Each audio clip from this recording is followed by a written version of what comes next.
राधे कृष्णा दोस्तों। तो आज की वीडियो में हम आपको सुनाने जा रहे हैं श्री कृष्ण का नाम लड्डू गोपाल कैसे पड़ा। तो आज हम इसके बारे में कहानी आपको सुनाएंगे। तो चलिए कहानी को शुरू करते हैं। भगवान श्री कृष्ण के कई नाम हैं। श्याम, मोहन, बंशीधर, कान्हा और ना जाने कितने, लेकिन इनमें से एक प्रसिद्ध नाम है लड्डू गोपाल।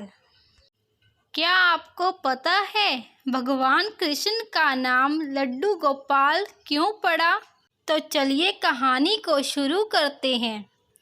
ब्रज भूमि में बहुत समय पहले श्री कृष्ण के परम भक्त रहते थे, कुंभन दास जी। उनका एक पुत्र था, रघुनंदन। कुंभन दास जी के पास बांसुरी बजाते हुए श्री कृष्ण जी का एक विग्रह था। वे हर समय प्रभु भक्ति में लीन रहते और पूरे नियम से श्री कृष्ण की सेवा करते।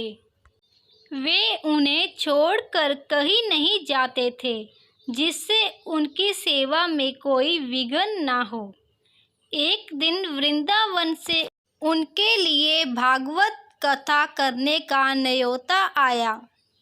पहले तो उन्होंने मना किया, परंतु लोगों के जोर देने पर वे जाने के लिए तैयार हो गए कि भगवान की सेवा की तैयारी करके वे कथा करके रोज वापस लौट आया करेंगे। वे भगवान का सेवा नियम भी नहीं छूटेगा।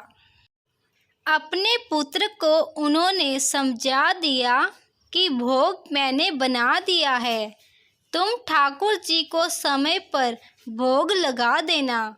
और वे चले गए। रघुनंदन ने भोजन की थाली ठाकुर जी के सामने रखी और सरल मन से आग्रह किया कि ठाकुर जी आओ, भोग लगाओ। उसके बाल मन में यह छवि थी कि वे आकर अपने हाथों से भोजन करेंगे, जैसे हम खाते हैं। उसने बार बार आग्रह किया, लेकिन भोजन तो वैसे ही रखा था। अब उदास हो गया और रोते हुए पुकारा कि ठाकुर जी आओ, भोग लगाओ। ठाकुर जी ने बालक का रूप धारण किया और भोजन करने बैठ गए, और रघुनंदन भी प्रसन्न हो गया। रात को कुंभन दास जी ने लौटकर पूछा कि भोग लगाया था बेटा? तो रघुनंदन ने कहा हाँ। उन्होंने प्रसाद मांगा तो पुत्र ने कहा कि ठाकुर जी ने सारा भोजन खा लिया। उन्होंने सोचा बच्चे को भूख लगी होगी तो उसने ही खुद खा लिया होगा। अब तो ये रोज का नियम हो गया कि कुंभन दास जी भोजन की थाली लगाकर जाते और रघुनंदन ठाकुर जी को भोग लगाते। जब प्रसाद मांगते तो एक ही जवाब मिलता कि सारा भोजन उन्होंने खा लिया। कुंभन दास जी को अब लगने लगा कि पुत्र झूठ बोलने लगा है, लेकिन क्यों? उन्होंने उस दिन लड्डू बनाकर थाली में सजा दिए और छुपकर देखने लगे कि बच्चा क्या करता है।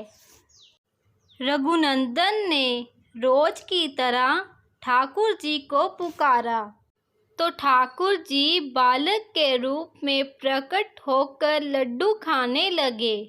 यह देखकर कुंभन दास जी दौड़ते हुए आए और प्रभु के चरणों में गिरकर विनती करने लगे।